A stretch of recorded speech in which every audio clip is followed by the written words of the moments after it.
Welcome to citizens pulse. నేను మీ రాజేష్.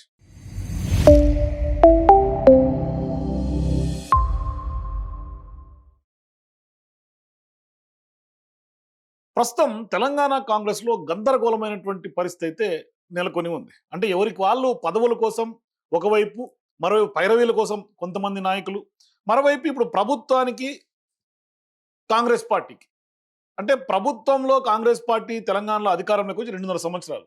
కానీ ఇవాళ 2.5 సంవత్సరాల తర్వాత ఇవాళ పార్టీకి ప్రభుత్వానికి సమన్వయం కోసం ఒక కమిటీని ఏర్పాటు చేస్తా అధిష్టానం ఇచ్చినటువంటి ఆ యొక్క ఆర్డర్ కాపీ, అంటే కేసీ వేణుగోపాల్ అపాయింట్మెంట్ చేసినటువంటి ఆ అపాయింట్మెంట్ చూస్తే ఖచ్చితంగా ఆ యొక్క కమిటీ వేసిన తర్వాత సీఎం రేవంత్ రెడ్డికి హైకమాండ్ చెక్ పెడుతున్నట్టుగా, సీఎం రేవంత్ రెడ్డికి హైకమాండ్ జలకిస్తున్నట్టుగా కొంత మనకి స్పష్టంగా అర్థమవుతుంది. అంటే ఒక రకంగా మరి కొత్తగా వేసినటువంటి సమన్వయ కమిటీలో లోపం ఇంకా గట్టిగా బయటపడిందా అనే చర్చ కూడా స్టార్ట్ అయింది. ఎందుకంటే అసలు కమిటీ ప్రకటనలో కూడా సమన్వయం ఏమైనా కొరవడిందా?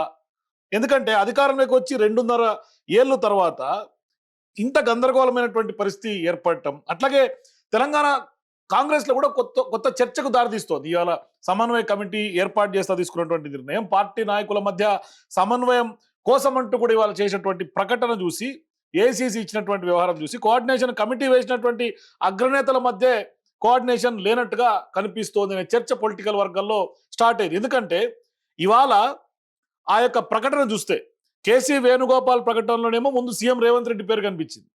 అట్లాగే మీనాక్షి నటరాజన్ ఇంకోటి ఇచ్చారు కోఆర్డినేషన్ కమిటీ. ఆ మీనాక్షి నటరాజన్ రాసినటువంటి లేఖలోనేమో ముందు పిసిసి చీఫ్ పేరు కనిపించింది. ఒకసారి ఆ కోఆర్డినేషన్ కమిటీ కనుక ఒకసారి మనం చూస్తే మొట్టమొదటి ఇచ్చినటువంటిది మహేష్ కుమార్ గౌడ్, రేవంత్ రెడ్డి, బట్టి విక్రమార్క, ఉత్తమ్ కుమార్ రెడ్డి, దామోదర్ రాజ్ నరసింహ, సీతక్క, వంశీచంద్ర రెడ్డి, అట్లాగే ఏఐసిసి కాంగ్రెస్ పార్టీకి సంబంధించినటువంటి ఇన్ఛార్జ్ మీనాక్షి నటరాజన్. మీనాక్షి నటరాజన్ గారేమో ఆమె ఇన్ఛార్జ్గా ఆల్ ఇండియా కాంగ్రెస్ పార్టీ తరఫున ఆమె ఒక లేఖ విడుదల చేశారు. ఆమె విడుదల చేసినటువంటి లేఖలేమో పిసిసి మహేష్ కుమార్ గౌడ్ గారిని టాప్ ప్రియారిటీగా ఆమె పార్టీ తరఫున ఆమె తీసుకున్నారు. ఇక్కడ కేసీ వేణుగోపాల్ గారు ఇచ్చినటువంటి లేఖలో ఏమో సీఎం రేవంత్ రెడ్డి గారి పేరు ప్రధానంగా కనిపించింది. సో ఇంతవరకు బాగానే ఉంది. సరే, కోఆర్డినేషన్కి ఒక కమిటీ వేశారు. ఇప్పుడు అందరి ముందు ఉన్నటువంటి ప్రధానమైనటువంటి ప్రశ్న ఏంటంటే, ఇవాళ ఇంత స్థాయిలో కోఆర్డినేషన్ మిస్ అయిందా? నిజంగానే పార్టీకి ప్రభుత్వానికి మధ్య అంత తీవ్రమైనటువంటి గ్యాప్ ఏమైనా ఉందా అంటే ఖచ్చితంగా ఈ యొక్క కమిటీ వేసినటువంటి వ్యవహారం చూస్తుంటే ఖచ్చితంగా గ్యాప్ ఉందనే కనిపిస్తుంది. ఎందుకంటే చాలా వరకు కాంగ్రెస్ పార్టీకి సంబంధించినటువంటి నాయకుల మాట ప్రభుత్వంలో ఉన్నటువంటి ఎవరు వినడం లేదు, ఇంక్లూడింగ్ సీఎం రేవంత్ రెడ్డి గారు కూడా వినటం లేదు. మరోవైపు సీఎం రేవంత్ రెడ్డి గారు కాంగ్రెస్ పార్టీని మొత్తం హైజాక్ చేసి పార్టీని మొత్తం కబంధ హస్తాల్లోకి తీసుకెళ్లిపోయాడని కూడా మనం చెప్పొచ్చు. ఎందుకంటే దానికి సెట్ ఆఫ్ ఎగ్జాంపుల్స్ ఉన్నాయి. చాలా మంది సీనియర్లు తాజాగా తీసుకున్నటువంటి ఎపిసోడ్ చూసుకుంటే రాజ్యసభకు సంబంధించినటువంటి ఈ టికెట్ అంటే యునానిమస్ అయింది, సొంత మిత్రుడుగా ఉన్నటువంటి వేం నరేందర్ రెడ్డి గారికి ఇచ్చారు. కానీ సీనియర్లు పెద్ద ఎత్తున ఆశపడ్డారు. మధుయాష్కి గౌడ్ అడ్రస్ లేకుండా పోయారు. ఆయన ఎక్కడ కూడా ఆయన ఉనికి చాటుకునే పరిస్థితి లేదు. సీఎం రేవంత్ రెడ్డి వచ్చిన తర్వాత వ్యూహాత్మకమైనటువంటి వ్యవహారంగా ఆయన్ని తొక్కేసినటువంటి పరిస్థితి కనిపిస్తుంది రాజకీయంగా. ఆయన మరి రాహుల్ గాంధీ కోటరీలో ఉన్నటువంటి వ్యక్తి. కానీ ఇవాళ రాహుల్ గాంధీ కోటరీలో ఉన్నటువంటి వ్యక్తిని కూడా కాదని సీఎం రేవంత్ రెడ్డి గారు అత్యంత సన్నిహితుడైనటువంటి వేం నరేందర్ రెడ్డి గారికి ఇవాళ రాజ్యసభ టికెట్ ఇచ్చినటువంటి పరిస్థితి. అట్లాగే వి హనుమంతరావు, ఆయన పాపం చాలా కష్టపడ్డాడు. కానీ కష్టపడినటువంటి దానికి ఫలితం దక్కల. అంటే రేవంత్ రెడ్డి గారు కంప్లీట్ గా ఆయన్ని సైడ్ లూప్ లైన్ లో పెట్టినట్టుగా కనిపిస్తుంది. అంటే ఇట్లా కాంగ్రెస్ పార్టీ సీనియర్ నాయకులందరినీ కూడా లూప్ లైన్ లోనే పెట్టాడు రేవంత్ రెడ్డి గారు. వాళ్ళందరికీ కూడా పక్కన పెట్టి, ఇంక్లూడింగ్ జగ్గారెడ్డిని కూడా పక్కన పెట్టి ఇవాళ వేం నరేందర్ రెడ్డి గారికి ఇచ్చారు. అంటే ఒరిజినల్ కాంగ్రెస్ పార్టీ నాయకులకు ఎవరికి కూడా పదవులు దక్కకుండా ఎప్పటికప్పుడు రేవంత్ రెడ్డి అడ్డుకుంటున్నటువంటి పరిస్థితి కనిపిస్తుంది.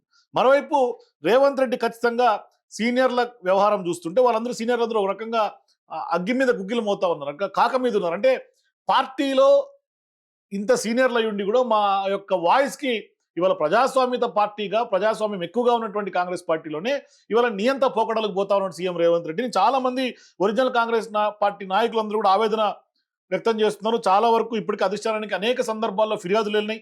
దానికి అడ్డుకట్ట వేసే వ్యూహంలో భాగంగానే ఇవాళ కోఆర్డినేషన్ కమిటీ ఏర్పాటైంది అనేది ఒక చర్చ అయితే, అంటే కొంత ఒక రకంగా చెప్పాలంటే ఇదొక అంశం అయితే, ఇక రాజీనామాలు కూడా చేస్తామని గతంలో కొంతమంది నాయకులు మాట్లాడినటువంటి నేపథ్యంలో వాళ్ళకు కూడా అధిష్టానం ఆ బెదిరింపులకు కూడా దిగి వచ్చింది. అందుకని రేవంత్ రెడ్డి పైన నజర్ పెట్టడానికి, రేవంత్ రెడ్డి పైన దృష్టి పెట్టడానికి, ఆయన కార్యకలాపాలు ఏ విధంగా నడుస్తున్నాయనే అంశం మీద ప్రభుత్వానికి పార్టీకి ఒక సమన్వయం కోసం సమన్వయ కమిటీని ఏర్పాటు చేయడం. నిజంగా 2.5 సంవత్సరాల తర్వాత ఇవాళ సమన్వయ కమిటీ ఒకటి ఏర్పాటు చేశారు అంటే నిజంగానే కాంగ్రెస్ పార్టీలో ప్రభుత్వానికి పార్టీకి ఇంత గ్యాప్ ఉందా? మరి పార్టీ ఏం ఆశిస్తుంది? ప్రభుత్వంలో ఉన్నటువంటి పెద్దలు ఏం ఆశిస్తున్నారు? ఇది $1 మిలియన్ క్వశ్చన్. ఎందుకంటే మీనాక్షి నటరాజన్ సహా ఒరిజినల్ కాంగ్రెస్ పార్టీ నాయకులతో ఇవాళ కోఆర్డినేషన్ కమిటీ కనిపిస్తోంది. మరి ఒరిజినల్ కాంగ్రెస్ పార్టీ నాయకులు ఉన్నారు. అందులో వలస నాయకులుగా ఉన్నటువంటి సీతక్క గారు రేవంత్ రెడ్డి గారితో పాటు ఉన్నారు. ఇట్లా మరి ఇప్పుడు రేవంత్ రెడ్డి వర్గం అయితే ఈ యొక్క కమిటీ పైన కొంత మౌనంగా ఉంది. ఎక్కడ కూడా ఏమీ మాట్లాడినటువంటి పరిస్థితి. మరి ఉత్తమ్ కుమార్ రెడ్డి అయితేనేమో ట్వీట్ చేసి ఆయన కొంత హర్షం వ్యక్తం చేసినటువంటి పరిస్థితి. అంటే ఇక్కడ ఎవరికి వాళ్ళు తమ యొక్క వ్యవహారం కొంత స్ట్రాంగ్ గా ఉంది అధిష్టానం దగ్గర. అందుకని ఇవాళ రేవంత్ రెడ్డిని కట్టడి చేయడానికే కోఆర్డినేషన్ కమిటీ వేశారు అని సీనియర్లందరూ ఇవాళ ఆనందం వ్యక్తం చేస్తున్నటువంటి పరిస్థితి కనిపిస్తుంది, హర్షం వ్యక్తం చేస్తున్నారు. మరి ఇటువంటి సందర్భాల్లో అసలు సమన్వయ కమిటీ వేయటంలోనే సమన్వయం లేదన్న అంశం కూడా ఒకటి ఈ యొక్క కమిటీ ప్రకటనలు చూసిన తర్వాత ఆ టైప్ ఆఫ్ ఇండికేషన్స్ పొలిటికల్ వర్గాల్లో కనిపించినాయి. ఆ దిశగా చర్చ కూడా జరుగుతోంది. సహజంగా ఎప్పుడు అధికారంలో ఉన్న కాంగ్రెస్ పార్టీకి ప్రభుత్వానికి మధ్య కోఆర్డినేషన్ కమిటీ ఉంటుంది. కానీ ఈసారి మాత్రం పవర్లోకి వచ్చిన తర్వాత 2.5 సంవత్సరాల తర్వాత కోఆర్డినేషన్ కమిటీ వేయటం పట్లనే ఇప్పుడు డిస్కషన్స్ స్టార్ట్ అయినాయి. ఈ మధ్యకాలంలో ఢిల్లీలో పార్టీ సీనియర్ నాయకులందరినీ కూడా పిలిచి సమావేశం ఏర్పాటు చేసుకున్న తర్వాత ఇవాళ కమిటీ ఏర్పాటు కావటమే అతిపెద్ద చర్చకు దారితీస్తుంది. ఒకవైపు ప్రభుత్వంలో చాలా వరకు కాంగ్రెస్ పార్టీ చెప్తున్నటువంటి అంటే అభిప్రాయాలకు ప్రభుత్వం పట్టించుకున్నటువంటి దాఖలాలు లేవు. అది ఏ అంశం తీసుకున్నా చాలా వరకు ఇవాళ 6 గ్యారంటీలకు సంబంధించి లేదంటే మేనిఫెస్టో కమిటీ ఇచ్చినటువంటి ఆ యొక్క హామీలన్నీ కూడా అమలు కావట్ల ప్రభుత్వంలో. ఏమనంటే గత ప్రభుత్వం మీద నింద మోపే ప్రయత్నం చేస్తూ ఉన్నారు. మరోవైపు చెప్తున్నటువంటి మాటలకి చేస్తున్నటువంటి పనులకి పొంతనున్నట్ల. మరోవైపు ఇవాళ పదవులకు సంబంధించి టికెట్లకు సంబంధించి అనేక సందర్భాల్లో బీఫామ్లు ఇచ్చినటువంటి నేపథ్యంలో కూడా కాంగ్రెస్ పార్టీ ఒరిజినల్ నాయకులకి అన్యాయం జరుగుతోంది. అది మొన్న జరిగినటువంటి మున్సిపల్ ఎన్నికలైనా గతంలో జరిగినటువంటి పంచాయతీ ఎన్నికలైనా అంటే కేవలం రేవంత్ రెడ్డి ఒక వ్యూహాత్మకమైనటువంటి రాజకీయ ఎత్తుగడ వేస్తూ ఉన్నాడు కాంగ్రెస్ పార్టీతో. మరోవైపు కాంగ్రెస్ పార్టీలో కూడా ఇవాళ స్ప్లిట్స్ వచ్చినటువంటి పరిస్థితి. ఒరిజినల్ కాంగ్రెస్, వలసల కాంగ్రెస్. మరోవైపు మీనాక్షి నటరాజన్ వచ్చిన తర్వాత కొంత అధిష్టానం సంబంధించినటువంటి కాంగ్రెస్ కూడా ఒక సెగ్మెంట్ ఏర్పడింది. సో ఇట్లా కాంగ్రెస్ పార్టీ వర్గాలుగా చీలిపోయినటువంటి పరిస్థితి. కానీ ఇవాళ అటు ప్రభుత్వంలో తీసుకుంటే రేవంత్ రెడ్డి గారికి సంబంధించినటువంటి మనుషులకు మాత్రమే కొన్ని పనులు అవుతున్నాయి. వాళ్ళ కనసందంలోనే మొత్తం వ్యవహారాలు జరుగుతున్నాయి. ఒరిజినల్ కాంగ్రెస్ ను పూర్తిగా లూప్ లైన్లో పెట్టేశారు అనేది సుస్పష్టంగా కనిపిస్తోంది. ఈవెన్ బట్టి విక్రమార్క గారినో లేకుంటే ఉత్తమ్ కుమార్ రెడ్డి గారినో లేదంటే సీనియర్ మంత్రులను కేవలం కొన్ని డయాసుల మీద కేవలం ఆయన తూతూ మంత్రంగా పొగడటమే తప్పితే అసలైనటువంటి విషయం వచ్చేసరికి ఎక్కడ కూడా అంత ప్రియారిటైజెస్ గా కనిపించట్ల. మరి ఇటువంటి సందర్భాల్లో ఇది ఎవరికి చెక్ పెట్టడానికి కోఆర్డినేషన్ కమిటీ వచ్చింది అనేది ఒకటైతే ఎవరిని బుజ్జగించడానికి అనే అంశం కూడా చర్చనీయాంశంగా మారుతోంది.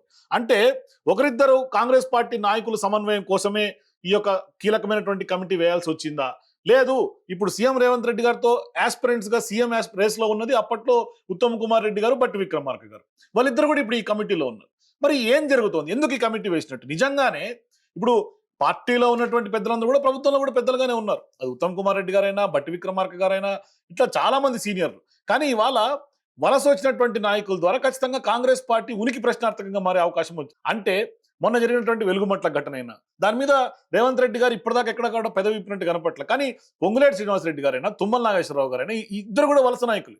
వాళ్ళిద్దరూ చేసినటువంటి నిర్వాకానికి ఇవాళ ఖమ్మం జిల్లాకు సంబంధించి బట్టి విక్రమార్క కూడా తలవంపు వచ్చినటువంటి పరిస్థితి. ఆఖరికి ఇవాళ ఇదే వెలుగుమట్లకు సంబంధించినటువంటి అంశంలో పట్టాలు పంపిణీ చేసినా కూడా డ్యామేజ్ రికవర్ కావట్లా. కాంగ్రెస్ పార్టీ మీద అతిపెద్ద మచ్చ ఇవాళ పడినటువంటి వ్యవహారం.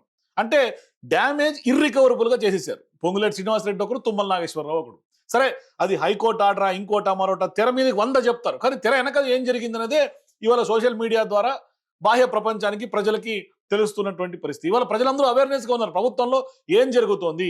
ఎందుకంటే ఇవాళ బీఆర్ఎస్ పార్టీ చాలా యాక్టివ్ గా పనిచేస్తుంది, యాక్టివ్ రోల్ పోషిస్తోంది ప్రతిపక్ష పార్టీగా. ఇవాళ కాంగ్రెస్ పార్టీ ఏదో చేస్తాము అంటే దాన్ని బీఆర్ఎస్ పార్టీ, ప్రతిపక్ష పార్టీగా ఉన్నటువంటి బీఆర్ఎస్ పార్టీ అసలు ఎక్కడ కూడా ఛాన్స్ ఇవ్వట్ల. మరి ఇటువంటి సందర్భాల్లో ఒకవైపు ఏమో కాంగ్రెస్ పార్టీ నాయకులు చెప్పినటువంటి మాట ప్రభుత్వంలో ఉన్నటువంటి పెద్దలు వినే పరిస్థితి లేదు. మరోవైపు సూచనలు ఇస్తే తీసుకునే పరిస్థితి లేదు. ఒంటెద్దు పోగడలు పోతున్నారు. ఎవరికి వాళ్ళు తమ పదవులకు సంబంధించి మేమే సుప్రీం అనుకునే లెవెల్లో ఇవాళ పొంగులేట్ అయినా, లేకుంటే తుమ్మల నాగేశ్వరరావు గారైనా, లేదంటే ఇతరత్ర మంత్రులు ఎవరికి వాళ్ళే యమునా తీరేలా కాంగ్రెస్ పార్టీలో ఇష్టం వచ్చినట్టుగా ముందుకు దున్నుకెళ్తున్నటువంటి పరిస్థితులు ఉన్నాయి. మరి ఇటువంటి సందర్భాల్లో ఖచ్చితంగా కోఆర్డినేషన్ అవసరమే. ఎందుకంటే ఇవాళ సీఎం రేవంత్ రెడ్డి పూర్తిగా చేతులు ఎత్తేసినటువంటి పరిస్థితి. ఎక్కడ కూడా ఆయన అడ్మినిస్ట్రేషన్ మీద కానీ, లేదంటే ప్రభుత్వం మీద కూడా పూర్తిగా గ్రిప్ కోల్పోయింది. మరి ఇటువంటి సందర్భాల్లో ఇప్పుడు కోఆర్డినేషన్ కమిటీ వేసిన తర్వాత ఇవాళ హైయెస్ట్ ట్రాజిడిక్ ఇన్సిడెంట్ ఏంటంటే, ఒకవైపేమో అసెంబ్లీ జరుగుతూ ఉంది, మరోవైపేమో ఇవాళ ఆయన ఢిల్లీకి సంబంధించి మల్లికార్జున్ ఖర్గే గారికి సంబంధించి, అట్లాగే ఇవాళ అక్కడ ఉన్నటువంటి రాహుల్ గాంధీ గారికి సంబంధించి ఇప్పుడు అపాయింట్మెంట్ కోసం ఎదురు చూస్తున్నటువంటి పరిస్థితులు ఉన్నాయి. అంటే ఆయనకి ఇప్పుడు అపాయింట్మెంట్ దొరకాల్సినటువంటి పరిస్థితి ఉంది. కానీ ఇప్పుడు అపాయింట్మెంట్ కోసం పడిగాపులు కాస్తున్నటువంటి పరిస్థితి కనిపిస్తుంది. ఒకవైపు అసెంబ్లీ, మరోవైపు ఢిల్లీలోనేమో అధిష్టానం చుట్టూతా సీఎం రేవంత్ రెడ్డి తిరుగుతుంది. అంటే కోఆర్డినేషన్ కమిటీ వేసినటువంటి ఒక రోజుకే ఢిల్లీకి రేవంత్ రెడ్డి హుటాహుటిని వెళ్ళటం, మరోవైపు ఏఐసీసీ అధ్యక్షుడిగా ఉన్నటువంటి మల్లికార్జున ఖర్గే అపాయింట్మెంట్ కోసం ఆయన అక్కడ పొద్దుటి నుంచి పడిగాపులు గాయటం, తర్వాత రాహుల్ గాంధీని కూడా కలిసే అవకాశాలు ఉండటం, దానికి కూడా అపాయింట్మెంట్ కోసం వెయిట్ చేస్తుండటం, ఇదంతా కూడా చర్చ ఏంటంటే ఇప్పుడు కోఆర్డినేషన్ కమిటీ వేశారు, తర్వాత రేవంత్ రెడ్డి గారు ఢిల్లీ పయనమయ్యారు, ఒకవైపు మూసీ గురించి ఇంత బర్నింగ్ టాపిక్ గా హైదరాబాద్ లో తెలంగాణలో కనిపిస్తోంది, దాని మీద అసెంబ్లీ క్వశ్చన్ అవర్లో కూడా చర్చకు వచ్చింది. మరి ఎంత వ్యవహారం జరుగుతుంటే పార్టీకి సంబంధించి ఇవాళ క్యాబినెట్ పునర్వ్యవస్థీకరణ పైన కూడా కొంత ఊహాగానాలు సోషల్ మీడియా వేదికల ద్వారా లేకుంటే పొలిటికల్ సర్కిల్స్ లో బయలుదేరినాయి. అంటే ఇవాళ ఉగాది తర్వాత పూర్తి స్థాయిలో మంత్రివర్గానికి సంబంధించినటువంటి పునర్వ్యవస్థీకరణ జరిగే అవకాశాలు ఉన్నాయి. మరి అసెంబ్లీ సమావేశాల తర్వాత, ఉగాది తర్వాత, బడ్జెట్ తర్వాత పూర్తి స్థాయిలో క్యాబినెట్ ఎక్స్పాన్షన్ కు సీఎం రేవంత్ రెడ్డి శ్రీకారం చుట్టే అవకాశాలు ఉన్నట్టుగా తెర మీదకి సమాచారం అందుతుంది. అంటే ఇవాళ ఇప్పుడున్నటువంటి రేవంత్ రెడ్డి క్యాబినెట్ లో 2 మంత్రులను తొలగించి మరో 3కి కొత్తగా ఛాన్స్ ఇచ్చే అవకాశం ఉన్నట్టుగా ఢిల్లీ వర్గాల నుంచి మనకు అందుతున్నటువంటి సమాచారం. సో ఇప్పుడు త్వరలో మంత్రివర్గ సమావేశం కూడా అవకాశం ఉంది కాబట్టి, ఆ దిశగా రేవంత్ రెడ్డి పావులు కదుపుతున్నాడు కాబట్టి ఖచ్చితంగా ఇప్పుడు ఎవరిని భర్తల్ని 3 భర్తల్ని ఎవరిని తీసుకుంటారు, మరి అధిష్టానం ఎవరికి ఛాన్స్ ఇస్తుంది అనే వ్యవహారం ఒకటైతే, ఇప్పుడు మళ్ళీ కూడా అక్కడ కూడా సీఎం రేవంత్ రెడ్డికి సంబంధించినటువంటి వర్గంకే ప్రియారిటీ దక్కుతుందా, లేదు ఒరిజినల్ కాంగ్రెస్ సంబంధించినటువంటి వాళ్ళు ఏమన్నా ఇప్పుడు దీంట్లో పైచేయి సాధించే అవకాశం ఉంటుంది. ఇక్కడ ప్రధానంగా కాంగ్రెస్ పార్టీ, సీఎం రేవంత్ రెడ్డి 2 వర్గాల మధ్య కూడా అప్పర్ హ్యాండ్ కోసం ప్రయత్నాలు జరుగుతూ ఉన్నాయి. ఇక్కడ మొన్నటిదాకా వేం నరేందర్ రెడ్డి గారికి ఎప్పుడైతే రాజ్యసభ టికెట్ ప్రకటించారో కాంగ్రెస్ పార్టీ అధిష్టానం, ఖచ్చితంగా రేవంత్ రెడ్డి గారు అప్పర్ హ్యాండ్ సాధించారు అని గతంలో వైఎస్ రాజశేఖర రెడ్డి అట్లాగే కేవీపీకి సంబంధించినటువంటి చర్చను తెర మీద తీసుకొచ్చారు. ఆప్తమిత్రుడుగా ఉన్నటువంటి వేం నరేందర్ రెడ్డికే సీఎం రేవంత్ రెడ్డి గారు మొగ్గు చూపారు అని ఆయన కూడా ఒక సందర్భంగా బహిరంగంగా చెప్పారు, నేను మిత్రధర్మం పాటించాను అని చెప్పేసి. కానీ ఇవాళ అదే మిత్రధర్మం తోటి ఇంకా ఎంతమంది మిత్రుల్ని ఆయన వర్గంగా చేసుకుని వాళ్ళ క్యాబినెట్లోకి వెల్కమ్ చేసే అవకాశం ఉంటుంది. మరి దానికి అధిష్టానం ఎటువంటి గ్రీన్ సిగ్నల్ ఇస్తుంది, మరి ఎవరిని తొలగిస్తారు, మరి ఒరిజినల్ కాంగ్రెస్కి ఏమన్నా ఎఫెక్ట్ అయ్యే అవకాశం ఉంటుందా, లేదంటే ఒరిజినల్ కాంగ్రెస్ పార్టీ నాయకుల స్వరాలు వినకుండా, లేకుంటే వాళ్ళకి సంబంధించినటువంటి ఒపీనియన్స్, అభిప్రాయాలు తీసుకోకుండా ఇవాళ రేవంత్ రెడ్డి మళ్ళీ బుల్డోజ్ చేసే అవకాశం ఏమన్నా ఉంటుందా పార్టీలో కూడా? ఈ అన్ని వ్యవహారాలు కూడా ఇప్పుడు చెక్కపెట్టడానికి కోఆర్డినేషన్ కమిటీకి కనిపిస్తుంది. అంటే ప్రభుత్వానికి లేదంటే పార్టీకి కోఆర్డినేషన్ కమిటీ వేయటం అనేది కేవలం పదవులకు సంబంధించో లేదంటే ఈ లొల్లులకు సంబంధించే కనిపిస్తుంది. కానీ ఇక్కడ డిసిప్లిన్ రియాక్షన్లు కూడా ఇప్పటిదాకా కాంగ్రెస్ పార్టీ ఇచ్చేటువంటి దాఖలు కూడా ఇక్కడ కనిపించట్లా. అందుకని ఇవాళ ఈ కోఆర్డినేషన్ కమిటీ మరి ప్రజలకు అక్కడికి వచ్చేదా కాదా అంటే అది ఏమీ కనిపించట్లా. కానీ వాళ్ళకి పార్టీకి స్వలాభంగా కనిపిస్తోంది, ప్రభుత్వంలో ఉన్నటువంటి పెద్దలకి కొంత చెక్ పెట్టినట్టుగా మనకు అర్థమవుతోంది.